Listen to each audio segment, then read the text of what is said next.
दिल्ली के एक छोटे से मोहल्ले में झुग्गी झोपड़ियों की एक संकरी बस्ती में रहती थी नेहा और उसका परिवार।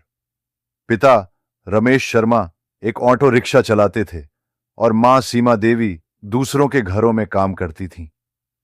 4 लोगों का यह परिवार मुश्किल से 2 वक्त की रोटी जुटा पाता था।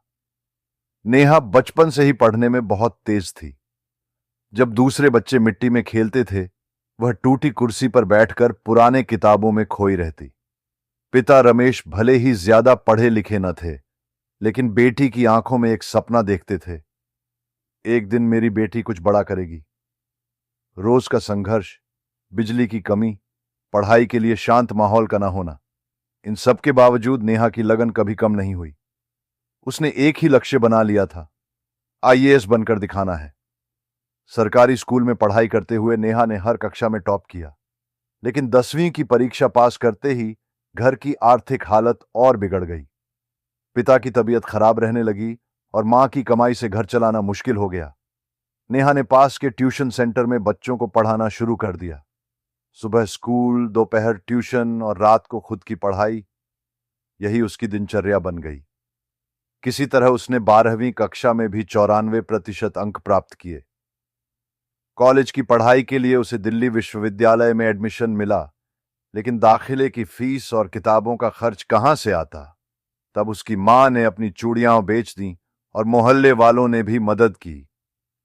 पहली बार नेहा को लगा कि उसका सपना सिर्फ उसका नहीं, पूरे समाज का सपना बन चुका है। कॉलेज में पढ़ाई करते हुए ही नेहा ने सिविल सर्विसेज की तैयारी शुरू कर दी थी।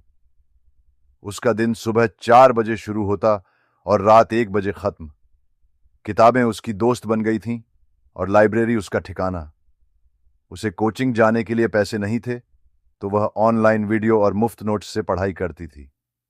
कई बार भूखी रहकर भी उसने हार नहीं मानी। घर में टीवी नहीं था, इंटरनेट के लिए मोहल्ले के साइबर कैफे में घंटों बिताए। जब बिजली जाती, वह स्ट्रीट लाइट के नीचे बैठकर पढ़ती।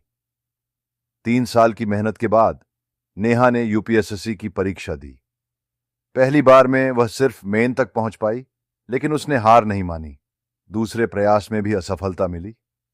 अब परिवार और रिश्तेदारों का भी दबाव बढ़ने लगा। कब तक पढ़ती रहेगी? शादी कर ले, यही ठीक है। लेकिन नेहा ने ठान लिया था, अब या कभी नहीं। तीसरे प्रयास में नेहा ने खुद को पूरी तरह समर्पित कर दिया। वह सुबह शाम योग करती, सकारात्मक सोच बनाए रखती और अपने हर असफल प्रयास को सीख मानकर आगे बढ़ती। आखिरकार वह दिन आया, यूपीएसएससी परिणाम का दिन। उस दिन नेहा के घर में न तो इंटरनेट था, न कंप्यूटर। पड़ोसी के बेटे ने आकर बताया, नेहा दीदी, आपका नाम लिस्ट में है, आपने एयर 43 हासिल किया है। नेहा की आंखों से आंसू बहने लगे। मां ने उसे गले लगा लिया और पिता की आंखें भर आईं। मैंने कहा था ना, मेरी बेटी एक दिन अफसर बनेगी। अधिकारी बनकर लौटना। आईएएस की ट्रेनिंग के बाद नेहा की पहली पोस्टिंग राजस्थान के एक ग्रामीण जिले में हुई। वह अब खुद एक ऑफिस में बैठने लगी थी, जहां कभी वह चपरासी की नौकरी के लिए लोग सिफारिशें लाते थे। उसने अपने जिले में शिक्षा के लिए कई अभियान चलाए। गरीब लड़कियों के लिए मुफ्त कोचिंग सेंटर खुलवाया। उसने अपनी पहली सैलरी से अपने मोहल्ले में एक लाइब्रेरी बनवाई, नेहा पुस्तकालय, ताकि कोई और बच्चा पढ़ाई के अभाव में पीछे न रहे। कहते हैं कि अगर हौसले बुलंद हों तो कोई भी राह मुश्किल नहीं होती। यह कहानी है एक छोटी सी झोपड़ी में पली बड़ी उस लड़की की, जिसने अभावों में पलते हुए भी अपने सपनों को नहीं मरने दिया। यह कहानी है नेहा शर्मा की, एक ऑटो चालक की बेटी, जो तमाम मुश्किलों को पार करते हुए आखिरकार एक आईएएस अधिकारी बन गई। आज नेहा न केवल एक अधिकारी है, बल्कि हजारों लड़कियों की प्रेरणा भी है। उसने यह साबित कर दिया कि सपनों का कोई मूल्य नहीं होता, लेकिन उन्हें पूरा करने की कीमत मेहनत, धैर्य और विश्वास होता है।